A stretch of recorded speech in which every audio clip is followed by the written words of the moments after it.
Devant le grand jury d'RFM ce dimanche, Moussa Tine, juriste et président de l'Alliance démocratique Pencho. Il est l'invité de Georges Déthié Diop. Plusieurs sujets, la polémique sur le rapport de la Cour des comptes, les dossiers politico-judiciaires et le pool judiciaire financier, la gouvernance des nouvelles autorités, l'opposition et son nouveau front, le FDR, Front pour la défense de la démocratie et de la République. Moussa Tine face à Georges Déthié Diop, le grand jury, dimanche 11h10 sur RFM. Pour avoir vécu tout ce qu'elle a vécu, pour avoir invité des Sénégalais au sacrifice suprême pour changer la gouvernance de ce pays, à ce niveau-là, justement, qu'ils ont des obligations à nul autre pareil. Alors, Moussa, le Sénégal, on peut le dire ainsi, vit à l'heure de la Cour des comptes. La Cour des comptes qui a publié jeudi les résultats de son audit du rapport sur la situation des finances publiques, gestion 2019 au 31 mars 2025. Il ressort du document de graves irrégularités, de graves manquements, des cas de détournement qui ont conduit, selon les nouvelles autorités, à une situation préoccupante du pays, l'encours réel de la dette qui dépasse les déclarations officielles, atteignant 99,7%. Du PIB, un rapport qui soulève polémique, vif débat entre l'ancien régime et l'actuel pouvoir. Vous, quelle religion vous faites-vous de ce rapport de la Cour des comptes? Si je savais que la question allait inaugurer l'émission, je n'allais pas donner mon accord pour venir faire cette émission-là. Pour une raison bien simple, c'est qu'en fait, je ne comprends pas. Personnellement, je ne comprends pas. Je ne comprends pas le débat, je ne comprends pas la teneur du débat, je ne sais pas ce qu'on cherche à nous dire. Par contre, il y a un certain nombre de choses que je vais rappeler à titre principal. Je considère personnellement que ce débat n'est pas un débat de parti, ni un débat de l'exécutif. À chaque fois que l'exécutif s'est immiscé justement dans un débat pareil, on a parlé de politisation et on a surchargé inutilement le débat qui aurait dû se tenir objectivement. Alors, de quoi s'agit-il? Il s'agit d'un rapport qui doit être un rapport ordinaire, prévu par des textes et produit par une institution qui en a la charge. Il y a un certain nombre d'écarts qui ont été relevés et soulevés. À partir de ce moment-là, il va se poser deux questions à nous. C'est pour ça que je dis, je ne comprends pas. Deux questions. La première question, c'est de savoir, est-ce qu'il y a eu des écarts et une falsification des chiffres qui ont provoqué un enrichissement personnel? C'est-à-dire, est-ce qu'il y a un détournement qui se cache derrière cette falsification des chiffres? Si tel est le cas, de façon inéluctable, des poursuites doivent être ouvertes. Je dis bien si tel est le cas, parce que c'est possible que ça soit ça. Ça a été relevé. À partir de ce moment-là, effectivement, il y a besoin de plus amples informations. C'est possible. Et nous avons effectivement aussi des procédures qui permettent d'aller chercher les informations supplémentaires et voir s'il y a des faits délictuels derrière justement ces écarts qui ont été relevés. Ça, c'est la première chose. Maintenant, il se peut qu'il se passe autre chose.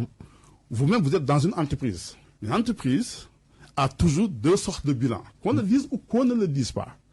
Un bilan qu'on présente à la fiscalité et un bilan qu'on présente à sa banque.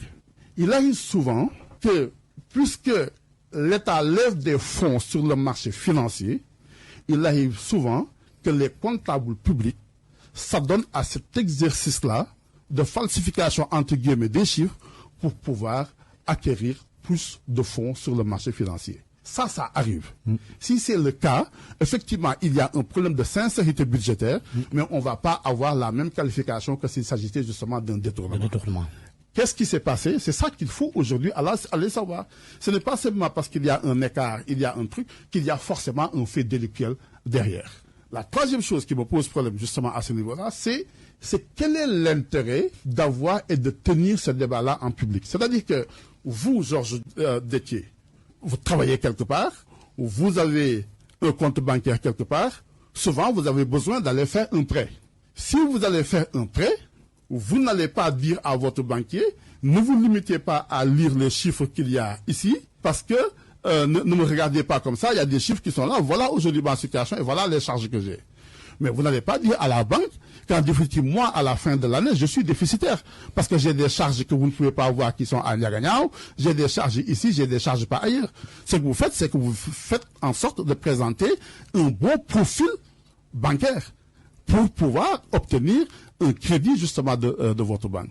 Donc le fait aujourd'hui, même si c'est l'ancien régime a fauté, même si l'ancien régime avait fauté, si vous soulevez ce débat-là, c'est l'actuel régime qui va devoir payer et c'est lui qui doit devoir payer, emprunter beaucoup plus cher sur le marché ou même d'avoir du mal à lever des fonds sur le marché financier. Donc c'est à ce niveau-là, en termes de gouvernance et en termes d'efficacité, que je me pose la question de l'opportunité de ce débat-là en public. Mais aujourd'hui, vous prenez tous les pays, la France... Si ce débat se tient sur la place publique, c'est le Premier ministre qui a démarré. Oui. Avant même que le rapport ne soit publié. Tout à fait. Et d'ailleurs, c'est ça qui a fini par biaiser le débat. Vous voyez, après, des gens ont dit, oui, vous avez vu, les gens ont cherché à donner raison au Premier ministre, que tel n'a pas. C'est pour ça qu'en réalité, je dis toujours que l'exécutif doit éviter de s'immiscer dans des débats qui peuvent avoir une connotation judiciaire ou bien une finalité judiciaire. À chaque fois que ça se passe, et à chaque fois que ça s'est passé comme ça, que ce soit dans l'affaire Karim Wade, dans toutes les autres affaires qu'il y a eu, à chaque fois qu'il y a eu une volonté manifestée, on a fini par biaiser justement le débat politique. Alors, on n'a pas besoin d'en parler. Il y a un problème qui se pose. Vous relevez le problème. Vous saisissez justement l'autorité judiciaire compétente pour aller chercher plus d'informations. Et souvent, vous n'avez pas besoin de prendre la parole sur ces choses-là parce que, en définitive, il va y avoir tout le temps un soupçon derrière tout ce qui a été relevé et tout ce qui s'est passé par la suite. C'est pour ça qu'effectivement, il y a un devoir de réserve que nous avons. Nous autres, ceux qui sont aujourd'hui au pouvoir, c'est un débat judiciaire. La justice doit être véritablement séparée de l'exécutif. Ça n'apporte rien que les partis politiques, le parti au pouvoir, le régime en place, le gouvernement en place, parlent justement de cette affaire-là. Au final, on finira juste par avoir juste simplement un soupçon. Et il faut savoir tirer les leçons des choses. Moi, je fais partie d'une génération qui a beaucoup combattu Karim Wade. Mais parce que simplement, il y a eu une volonté manifestée par l'exécutif contre Karim Wade, et on a choisi une cour qui s'appelait la CREI. Karim Wade, au final, il a été condamné, mais la majeure partie de l'opinion publique sénégalaise considère que c'est quelqu'un qui est fréquentable, qui n'a absolument rien fait, c'est Macky Sall qui lui a en voulu et qui l'a attiré justement devant toi. Donc au final, on finit même par ne pas savoir ce qu'il y a comme vrai ou non. Alors que rappelez-vous, l'alternance de 2012 s'est faite autour et contre justement l'émission de Abdoulaye. Je suis à la RFM. Regardez tout le débat qu'il y a eu autour du tunnel qu'il y a ici juste en face de vous. Mais après, on finit par oublier parce qu'il y a eu des maladresses justement de l'exécutif. C'est à ce niveau-là que nous devons tous savoir raison garder. La gouvernance républicaine implique aussi un certain nombre de valeurs comportementales. C'est pour ça qu'effectivement, c'est des choses qu'on apprend aussi. Il faut savoir se taire quand il le faut et laisser justement les autres institutions dérouler objectivement et orchestrées aussi selon les formes prévues par la loi. On sait que la base de l'audit, c'est un rapport de l'actuel gouvernement après l'arrivée de Bassirou Diomaye Faye au pouvoir, un rapport non contradictoire, c'est ce que souligne en tout cas l'ancien régime, qui n'a pas été rendu public. À part les déclarations, je l'ai dit tout à l'heure, du Premier ministre Ousmane Sonko qui faisait état d'un carnage financier, un pays en ruine. Cela ne pose pas problème? Oui, c'est-à-dire, effectivement, nous avons un certain nombre d'ajustements à faire au point de vue de nos textes. Parce qu'effectivement, si on doit faire le bilan et tirer les conséquences de ma gestion, je dois être justement au centre de cela. Il est important donc, effectivement, à ce niveau-là, que la procédure contradictoire et l'implication de l'ancien régime, lors même que l'ancien président, l'ancien premier et autres ne sont plus là, pour que le rapport soit plus crédible, pour que le rapport soit plus acceptable et plus digeste, qu'effectivement ces gens puissent répondre des faits et des choses qu'on leur reproche. Parce que souvent d'ailleurs la Cour des comptes dit juste je n'ai pas vu, je n'ai pas trouvé, je ne sais pas où est-ce que c'est allé, simplement parce qu'il n'y avait pas la possibilité de demander à la bonne personne. C'est vrai qu'il y a une continuité de l'État, mais ici, à mon avis, il s'agissait justement d'une gestion personnelle. C'est les personnes qui sont visées, il faut mettre justement ces personnes-là en situation de pouvoir se défendre et d'apporter les informations utiles à la lumière justement des questions qui sont soulevées.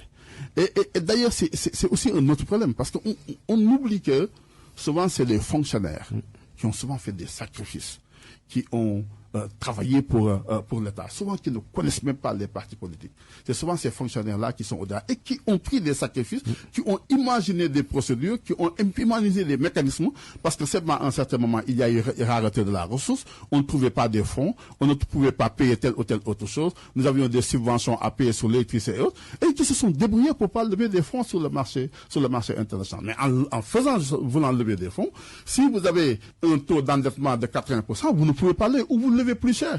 Les chiffres sont arrangés de sorte à pouvoir lever le plus de fonds possible. Tout le monde le fait. Les entreprises le font, les particuliers le font. L'État le fait aussi aujourd'hui parce qu'aujourd'hui, l'État aussi prend des fonds sur le marché financier. Tolérable donc selon vous?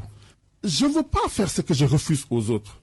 Je dis juste, à partir du moment où il y a un certain nombre de points d'interrogation qui ont été soulevés, laissons la justice faire son travail.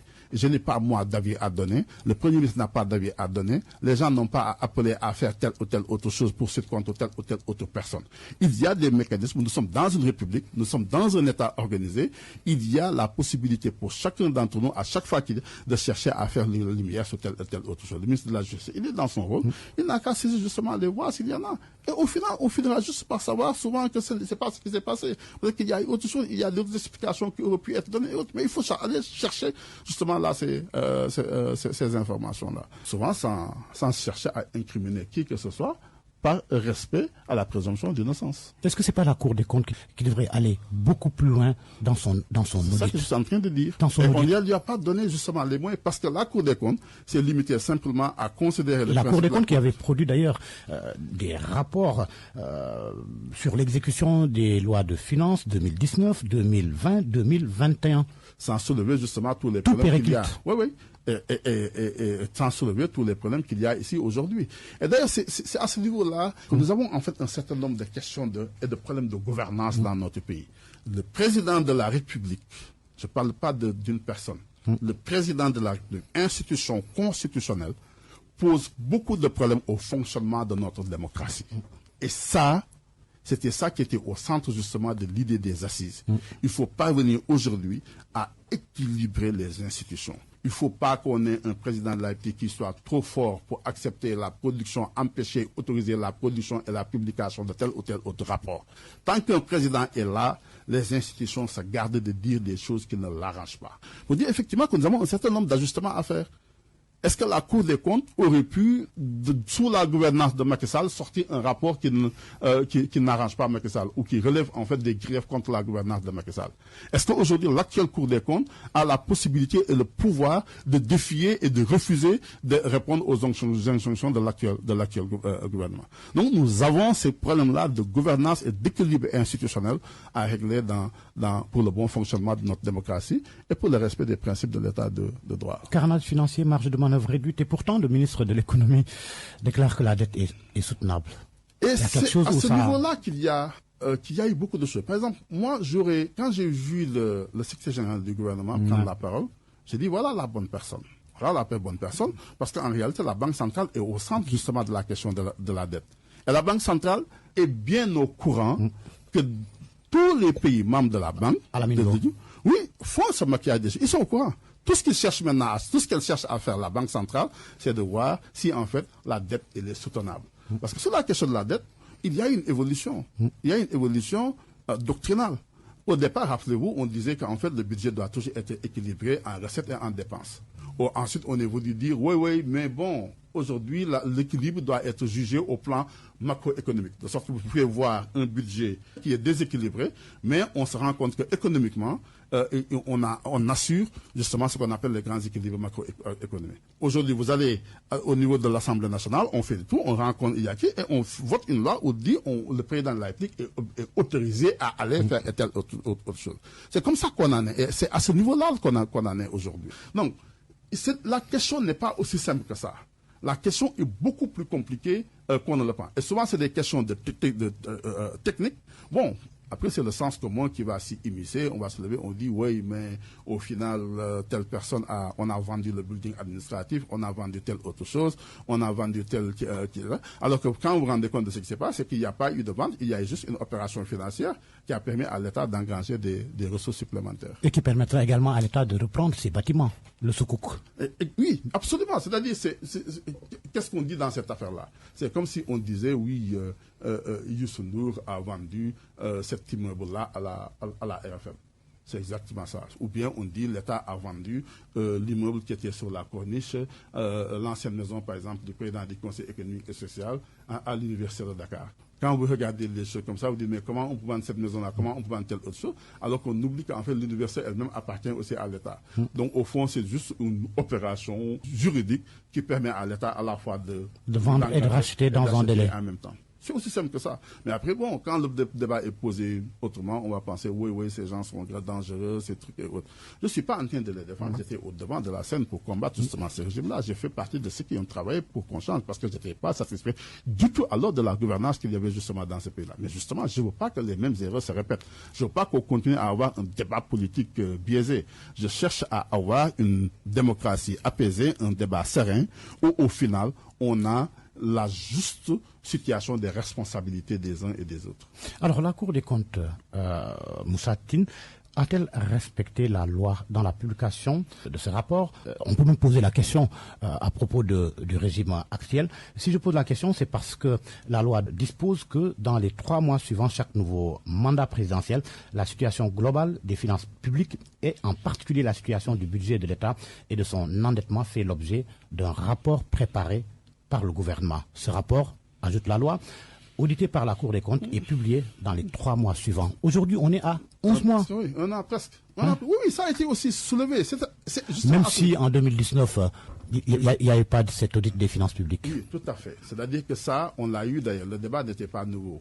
Rappelez-vous d'ailleurs quand on a dit à Macky Sall qu'il fallait faire une nouvelle déclaration de patrimoine, il a dit non, c'est le même régime qui continue. Là aussi, c'est exactement la même chose. Effectivement, quand on lit de façon littérale le texte, en 2019, il aurait aussi dû y avoir justement ce rapport-là, c'est la vérité. La Cour des comptes ne l'a pas demandé. C'est pour ça que je posais tout à l'heure le problème de la prééminence du président de la République sur les autres institutions. Les autres institutions n'ont pas les moyens de faire face et de résister souvent au président de la République.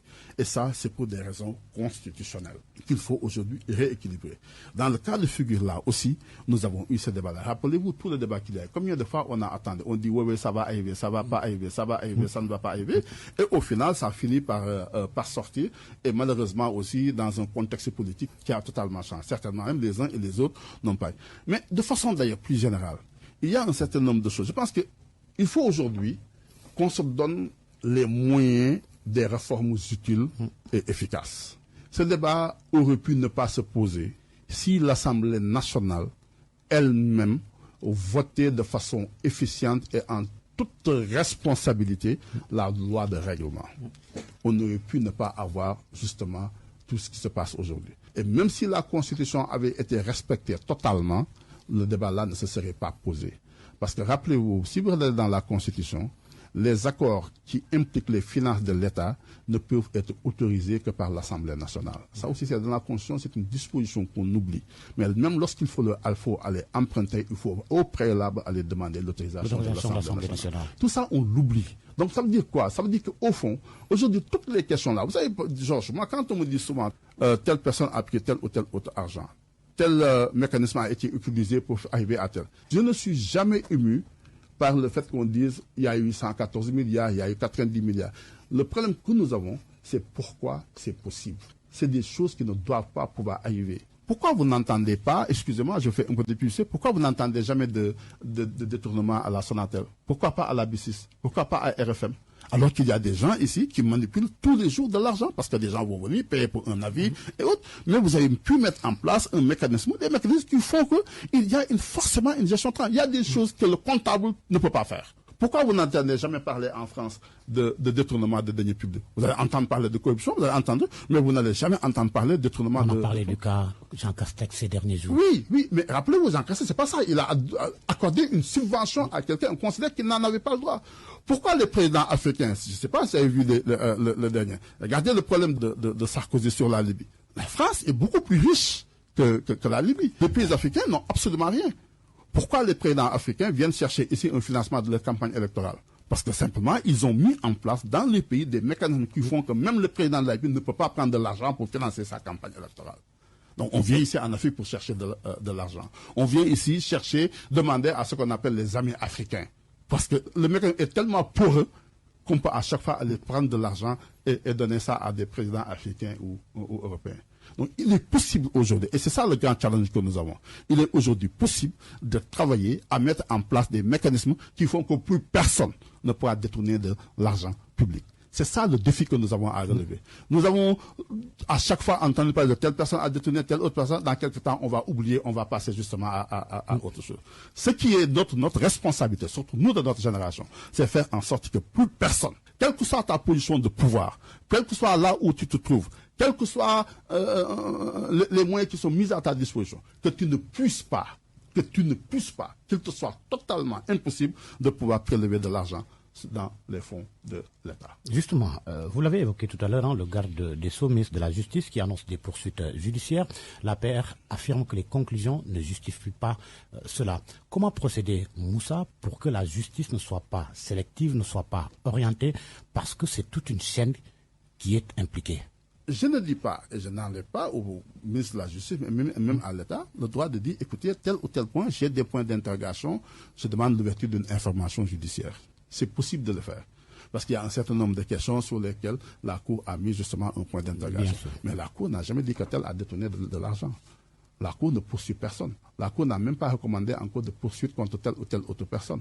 Et c'est à ce niveau-là qu'il y a justement le problème. C'est pour ça que j'ai dit le respect de la présomption d'innocence, premièrement, fait qu'en fait, on ne devait pas cibler justement des personnes. On ne sait pas ce qui s'est passé. On ne le sait pas, il y a en fait un certain... Et je pense que même des procédures internes au niveau de l'administration, au niveau du ministère des Finances, aurait pu permettre de répondre à un certain nombre de questions qui ont été soulevées par la Cour des comptes.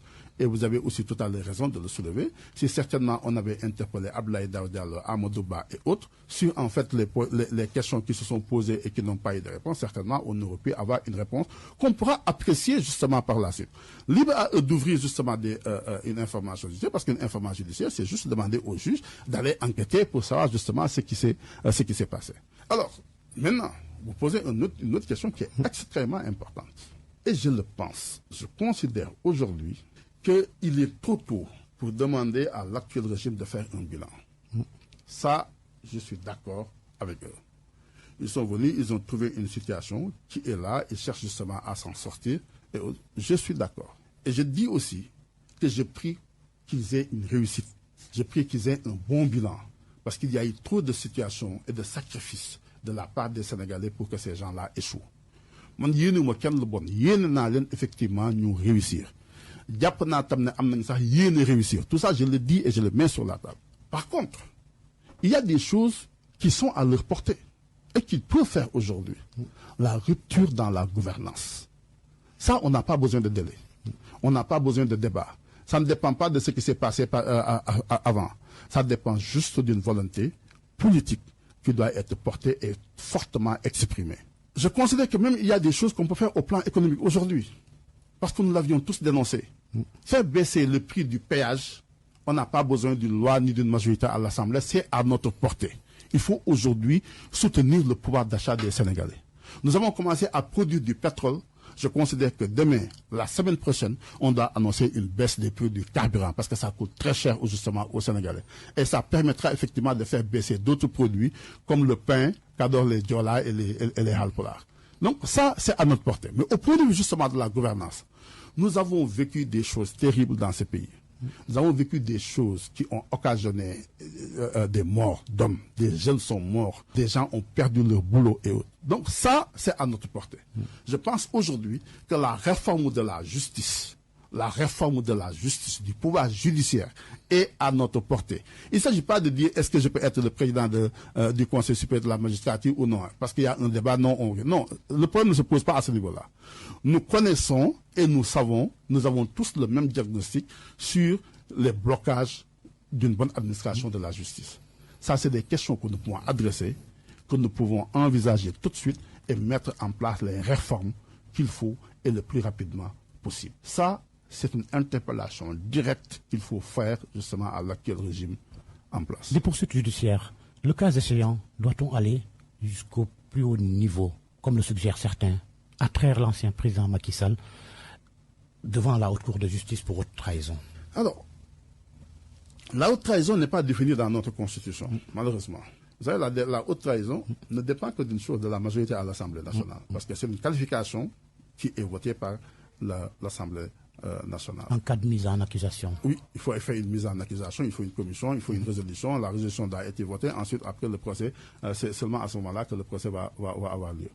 Mais, attendez, c'est quand même quelque chose qui est dangereux. Moi, j'ai essayé une fois de le faire à l'Assemblée nationale. Je pense que j'étais d'ailleurs la seule. Ça a été rejeté par le bureau de l'Assemblée nationale. Bon, les gens ne sont pas au courant, les gens ne savent pas, mais moi, j'ai essayé une fois de le faire. C'est quand même une lourde responsabilité d'envisager. Il faut vraiment avoir des faits précis, des faits concrets, des faits. Parce que si vous ouvrez cette boîte au Pandore-là, effectivement, personne n'échappera par la suite. Donc vraiment, il faut le faire lorsque vous êtes sûr que vous avez des faits graves qui méritent que l'ancien président de la République soit poursuivi. Vous savez que moi, je ne peux pas défendre Macky Sall. Je ne le défendrai pas. J'ai eu beaucoup de divergences avec Macky Sall. Macky Sall m'a poursuivi pendant au moins 5 ans, 6 ans. Je n'ai eu qu'une décision que très récemment. Donc vraiment, je ne peux pas défendre moi le président Macky Sall. Mais je dis, faisons attention justement à un certain nombre de mécanismes constitutionnels qui sont prévus, mais qu'il faut pouvoir enclencher avec beaucoup de responsabilité. Regardez, quand on a commencé à parler de levée de l'immunité parlementaire, aujourd'hui, pour rien, on lève. Regardez dans les autres pays, rarement vous entendez parler de levée de l'immunité parlementaire. Parce que ce que les gens oublient toujours, c'est que l'immunité parlementaire ne protège pas le député. L'immunité parlementaire protège l'Assemblée nationale. Exactement. Il y a toute une histoire qui est derrière ça. Moi, je suis resté à l'Assemblée nationale pendant 3 mois. Mon immunité parlementaire n'a jamais été levée. Parce qu'il y avait des réunions en commission, on me convoquait ici, on me convoquait par là, parce que l'Assemblée nationale doit s'assurer d'avoir la bonne version des choses et d'avoir toutes les informations requises avant de livrer un député à la justice. Et ce n'est pas seulement une question de culpabilité, contrairement d'ailleurs à ce que les gens pensent. Parce que même quelqu'un qui est coupable de quelque chose, si vous déclenchez justement des poursuites contre cette personne, contre elle, l'Assemblée nationale a la possibilité à tout instant de demander l'arrêt justement des poursuites. Donc pour dire qu'au fond, on est au-delà des questions de personnes. On est dans un champ d'échange et de rapport entre les différentes institutions de la République. Et dans ce cas de figure-là, notamment l'Assemblée nationale. L'immunité parlementaire, justement, elle a été levée. Par contre, il y a quelque chose quand même qu'il faut quand même relever. Je pense que par respect au peuple sénégalais, Macky Sall doit prendre la parole et il nous doit au moins un communiqué pour nous dire de quoi il s'est agi dans cette affaire-là. Parce qu'il ne peut pas avoir été ici président de la République, avoir bénéficié de la confiance des Sénégalais pendant 12 ans. Aujourd'hui, on parle de centaines de milliards d'écarts dans le rapprochement qu'on a fait des chiffres et qu'il lui se taise. Quand il y a eu des problèmes au niveau de son parti, il a pris la parole, il a pris le type pour parler. Aujourd'hui, il aurait pu demander demain à entrer dans le journal de RFM et donner effectivement des explications. Pas à cet actuel régime, mais expliquer aux Sénégalais justement ce qui s'est passé. Alors, Farba ça, c'est sa responsabilité, par contre. Vous l'attendez sur ça? Je l'attends absolument sur ça. Et c'est ça qu'il nous doit. C'est ça qu'il doit justement aux Sénégalais. Prendre la parole, écrire, n'importe quel moyen de communication, mais il doit s'expliquer devant le peuple sénégalais. Farba Ngom, dont l'immunité parlementaire a été levée par l'Assemblée nationale, s'est présenté devant le pôle judiciaire financier. Le pôle judiciaire financier qui a remplacé la CRI, aussitôt installé, a commencé son travail. Farba, l'un de ses premiers clients. Est-ce que le pôle vous rassure dans le cadre de la reddition des comptes? Écoutez, souvent on fait quand même des procès faciles au pôle et aux magistrats parce qu'ils ne peuvent pas prendre la parole. Ils ont reçu Farba. Je pense qu'ils ont dû notifier des raisons de la poursuite. Farba est sorti, ses avocats n'ont pas voulu justement prendre la parole. Bon, dans cette affaire Farba, je pense personnellement qu'il y a une thèse et il y a une antithèse. Tant que Macky Sall était là, bon, Farba a tenu des discours qui ne mettent pas à l'abri. C'était sa responsabilité. Je ne sais pas pourquoi il l'a fait, mais il l'a fait. Donc, il a effectivement lui aussi un certain nombre de questionnements. Par contre, il y a autre chose aussi qu'il faut oser dire. Je ne suis pas d'accord avec la manière dont son immunité parlementaire a été levée. Vous l'aviez évoqué d'ailleurs en son temps. Exactement. Je ne suis pas d'accord pour une raison. Je considère qu'on ne peut pas demander à l'Assemblée nationale de lever l'immunité parlementaire de quelqu'un sans dossier. L'Assemblée nationale elle-même n'aurait pas dû l'accepter parce qu'il faut respecter l'institution. Ça, c'est la première chose. La deuxième chose qu'il y a, et qui me pose justement un certain nombre de problèmes, c'est que lui-même, je ne le vois pas investi d'un pouvoir public. Je ne le vois pas. Je ne le vois pas investi d'une puissance publique.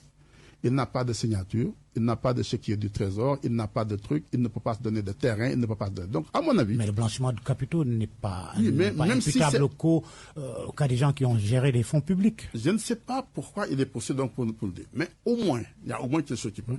A priori, on peut penser qu'il ne peut pas être auteur principal. Il ne peut être que complice ou receleur si tant est qu'il y a un délit. Donc c'est à ce niveau-là que j'ai un certain nombre de points d'interrogation simplement sur le cas Farba. Et donc c'est pour ça que je dis, et ça rappelle encore, et ça ramène encore ce que je disais, il faut que l'exécutif se fasse pour religion de ne pas parler des questions qui peuvent atterrir devant le juge. Aujourd'hui, il se peut même qu'il y ait des choses qui se soient passées. Il se peut. Regardez Farba. L'image qu'on a eue avant l'alternance. Et regardez aujourd'hui l'image qu'on a aujourd'hui de Farba. On est même en train d'en faire une star. Les gens disent oui, c'est lui aujourd'hui le patron de parce qu'on considère, de l'opposition, on considère lui même que c'est lui aujourd'hui le chef de l'opposition. Pourquoi? Simplement parce qu'il y a eu une émission, une déclaration de l'exécutif justement sur ce dossier. C'est pour ça qu'au fond, il faut toujours se l'interdire. La valeur républicaine, l'esprit républicain doit nous obliger, surtout lorsque vous êtes dans une position de pouvoir, à parler des questions qui peuvent finir devant le juge. Allons-y très vite. Restons toujours dans le domaine de la justice. La loi d'amnistie des événements de 2021 à 2024, son abrogation est annoncée par les nouvelles autorités. Abrogation totale, abrogation partielle, on ne sait pas encore. Quel est votre avis sur la question? Nous avons une obligation sur deux choses. Et ça aussi, je considère que c'est à la portée de l'actuel régime. C'est des choses qui ne peuvent pas attendre et qui ne doivent pas attendre. L'abrogation modifiée, directe, indirecte et tout de la loi d'amnistie. J'ai toujours dit que cette question de la loi d'amnistie, favorise l'impunité. Ce qu'il faut éviter dans un pays, c'est que des gens finissent de se dire l'île de Moudouferne. Il y a eu un certain nombre de problèmes. On a beaucoup de cas. Il y a des gens qui sont morts. On a dit qu'il y avait des nervis, qui n'étaient pas des policiers qui ont tué des gens. On nous a montré des vidéos dans telle ou telle autre chose. 80 personnes sont mortes. C'est pour ça que la dernière fois, je travaille avec la Fondation Norman. Je dis, en fait, nous avons été félicités, nous sommes fiers des élections que nous avons eues, mais on oublie tous qu'il y a eu 80 Sénégalais qui sont morts. Et ça ne peut pas passer pour porter ce profit. On le doit aux Sénégalais, on le doit à l'avenir de notre pays, et on le doit aussi aux familles endeuillées. La loi d'amnistie doit être abrogée. Totalement. Totalement. Oui, le reste, c'est des questions de poursuite. Il y a des gens qui ne peuvent pas aujourd'hui être poursuivis. Il y a des gens qui peuvent demain. Parce que tout le problème, c'est des gens qui ont dit, nous n'avons rien fait de New Dole. Maintenant qu'ils sont au pouvoir, ils ne risquent rien s'ils sont dans la vérité des choses. L'abrogation totale n'aurait pas de conséquences sur les gens militaires de l'actuel régime. Mais eux-mêmes ont toujours dit qu'ils n'ont rien fait. Donc ils ont aujourd'hui la chance eux-mêmes d'aller pouvoir se défendre. S'ils ne peuvent pas être poursuivis, à la fin de leur mandat, ils devront répondre devant la justice. Mais est-ce que on pouvait envisager une seule fois, dans n'importe quel pays, qu'il y ait 80 personnes qui soient mortes et qu'on se lève et qu'on dise oui, il y a une loi d'amnistie qui a été votée, un point tiré, et puis c'est fini. Nous ne pouvons pas, nous, en tant que politique, nous arroger ce droit de tuer impunément. C'est pas possible, justement. Donc nous avons cette obligation, et je l'ai souvent dit, nous fi nek di fi dé yépp dañul doomu politicien ku fi nek tay ci pouvoir bu ci sa doom déwon suba la république ne va pas fonctionner ci ay manifestations la république ne va pas fonctionner bu fi benn leader déwon tamit la république ne va pas fonctionner aujourd'hui. Donc il faut qu'on arrête cette philosophie de doomu Samba Sora Bani, c'est pas possible. Donc il faut effectivement qu'on lève cette histoire justement d'amnistie. La deuxième chose qui doit être abrogée, et on l'oublie, tous ceux qui sont là l'ont vu, nous l'avons tous dénoncé. Et c'est à la base justement des 80 mois que nous avons eus. Ousmane Sonko n'a pas été candidat à cause justement de cet article-là. Khalifa Sall n'a pas été candidat à cause de cet article-là. Karim Wade n'a pas été candidat à cause de cet article-là. Or, cet article, On a voulu le mettre dans le code électoral français. Le juge constitutionnel l'a censuré et purement et simplement annulé. Il faut aujourd'hui abroger l'article 29 du code électoral. C'est ça qui poursuit aujourd'hui aussi l'actuel maire de Dakar. Nous ne pouvons pas. On ne dit pas que quelqu'un qui est condamné peut être gain. Mais on dit juste qu'il faut le supprimer parce que le juge, sur la base du code pénal, peut décider de la déchéance civile des droits civiques de tel ou tel autre homme politique. Mais le fait que ce soit une peine automatique, qui ne soit pas prononcée par un juge, et qu'on utilise depuis un certain temps pour écarter des adversaires politiques, et qui a causé plus de 80 morts au Sénégal, parce que ceux qui se sont battus et qui sont morts, ils sont morts parce qu'on savait que l'article 29 allait tomber sur Ousmane Sonko et il n'allait pas être candidat à la prochaine élection. Donc ces gens se sont battus pour cela.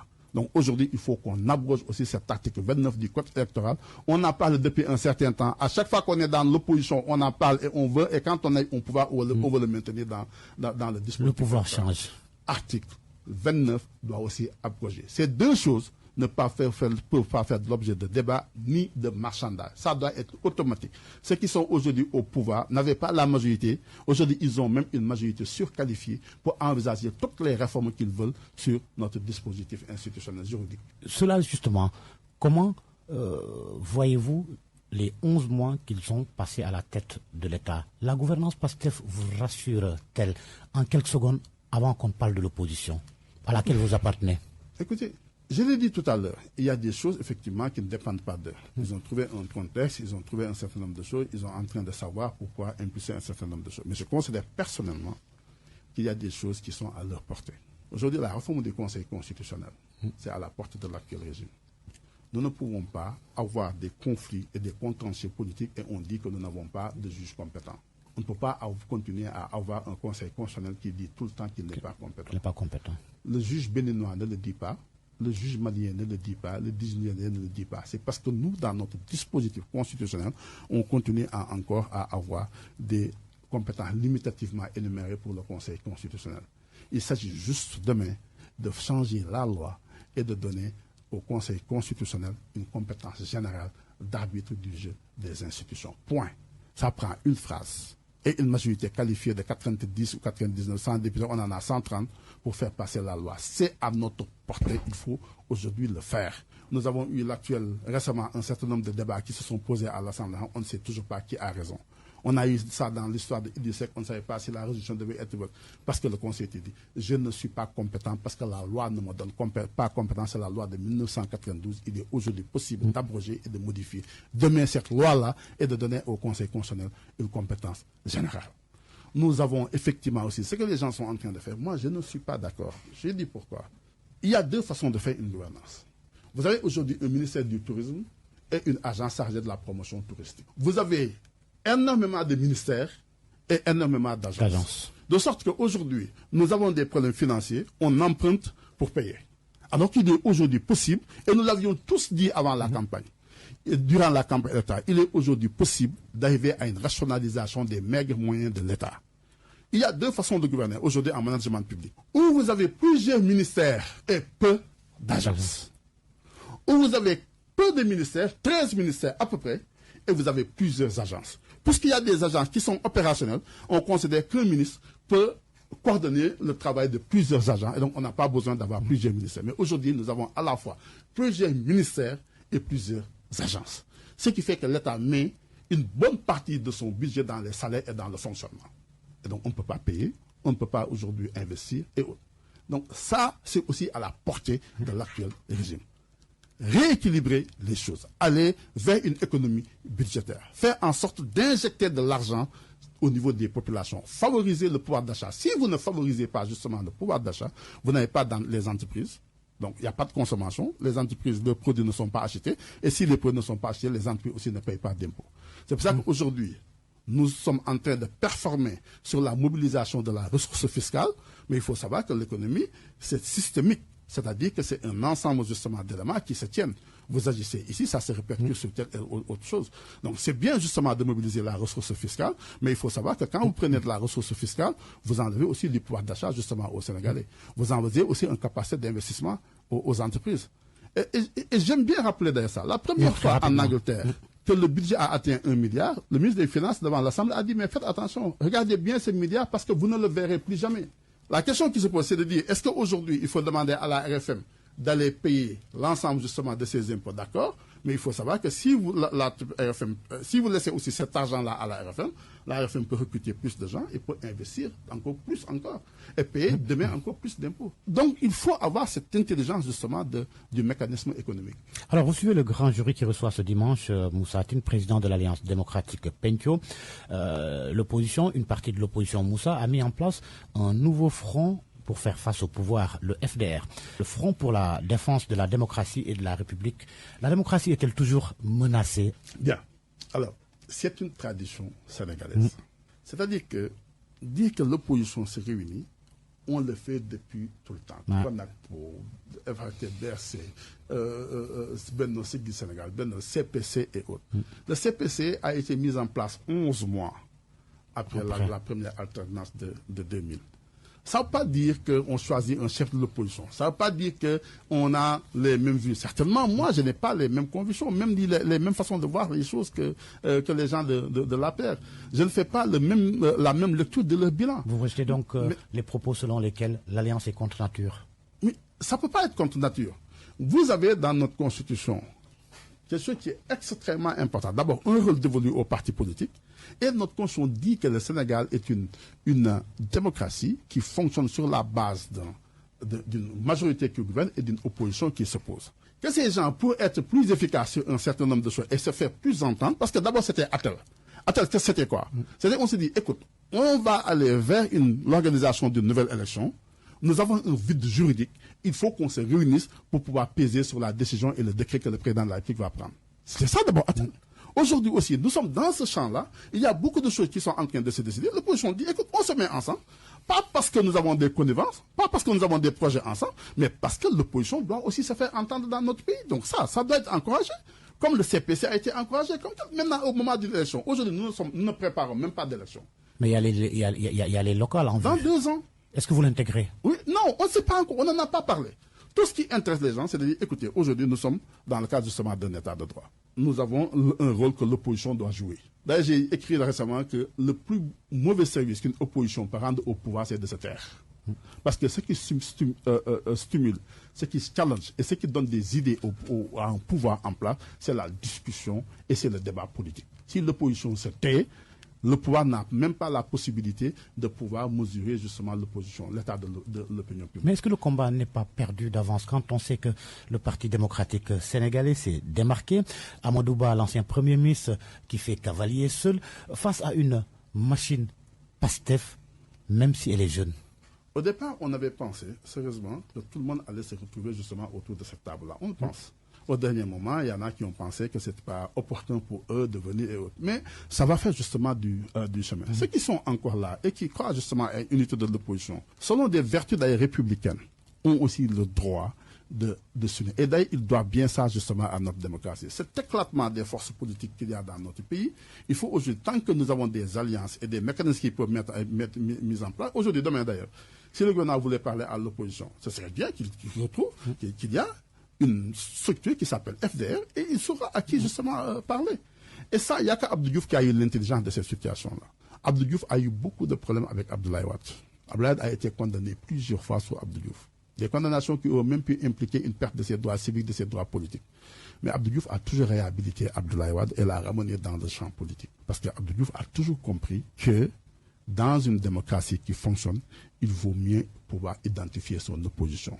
Lorsque l'opposition est disparate et dans la rue, vous n'avez pas d'intellectuel, vous n'avez pas quelqu'un à qui parler.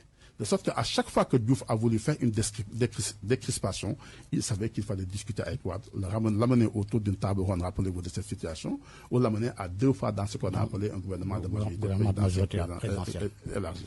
Parce que c'est important pour un pouvoir de pouvoir identifier son opposition. Et c'est encore plus efficace lorsque celle-ci est organisée autour d'une seule et unique structure. Ça n'a aucune autre forme d'implication particulière, ni d'implication d'intérêt. C'est ça, et ça s'est toujours fait dans notre pays, et il faut justement s'en féliciter.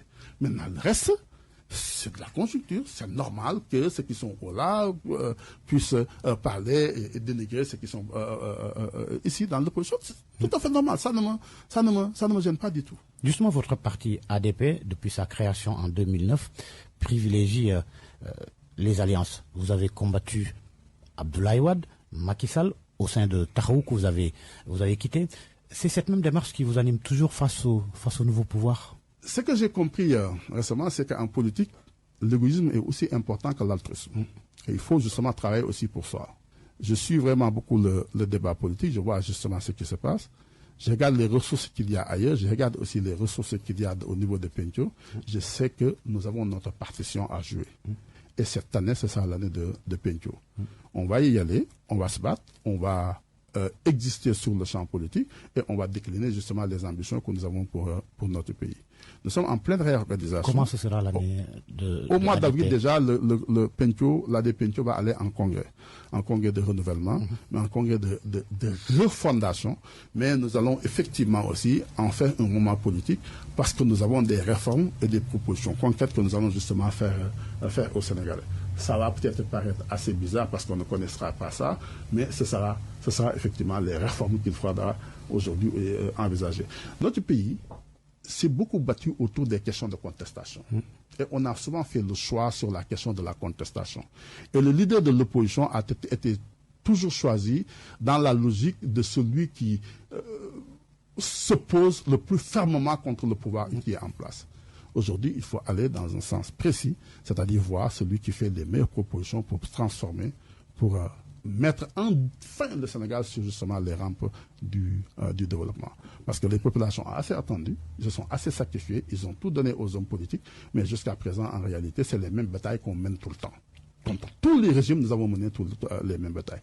Il faut maintenant qu'il y ait des engagements programmatiques de la part de ceux qui cherchent à lever les suffrages des Sénégalais. ADP demeure un parti de l'opposition et compte le rester? Oui, oui. D'abord, il y a une première chose, c'est-à-dire que l'opposition, il n'y a que deux choses au Sénégal. Même ceux qui parlent de troisième voie, la troisième voie n'existe pas. Constitutionnellement, il n'y a pas de troisième voie. Il y a juste ceux qui gouvernent, donc c'est la majorité. Ceux qui sont au pouvoir ont défini, dès qu'ils sont arrivés au pouvoir, le champ de la gouvernance. Tous ceux qui ne sont pas dans le champ de la gouvernance sont aujourd'hui constitutionnellement de l'opposition. Même ceux qui ont cherché à se rapprocher d'eux, ils restent encore aujourd'hui dans le pouvoir. Et c'est d'ailleurs... Vous ne faites pas partie de ceux-là qui cherchent à se rapprocher d'eux? Vous me connaissez, si c'était le cas, j'allais être dans un gouvernement, je ne me bats même pas dans un avenir lointain. Ça, je ne peux pas insulter l'avenir, je ne sais pas ce qui va se passer. Mais je ne suis jamais quelqu'un qui cherche à faire des choses pour un intérêt personnel. Jamais en politique. Je l'aurais voulu, je serais devenu ministre depuis très longtemps. Des gens que j'ai recrutés, que j'ai amenés en politique, des gens que j'ai formés, des gens qui ont été ont été ministres justement bien avant moi. Et il faut éviter ce qui se passe aujourd'hui. Parce que le problème majeur aujourd'hui dans notre pays, c'est que l'on pense que le bon militant est un bon gouvernant. Un bon militant, ce n'est pas un bon gouvernant. La gouvernance est un métier, on l'apprend, on s'y exerce, on s'y expérimente, on s'y prépare. La difficulté avec tous les régimes, rappelez-vous d'Abdoulaye, quand Abdoulaye arrive au pouvoir, il commence à gouverner avec les gens du PDS. Certainement, il se rend compte qu'il manque encore de matière. Il est allé chercher les gens du Parti socialiste. C'est ça qu'on a appelé.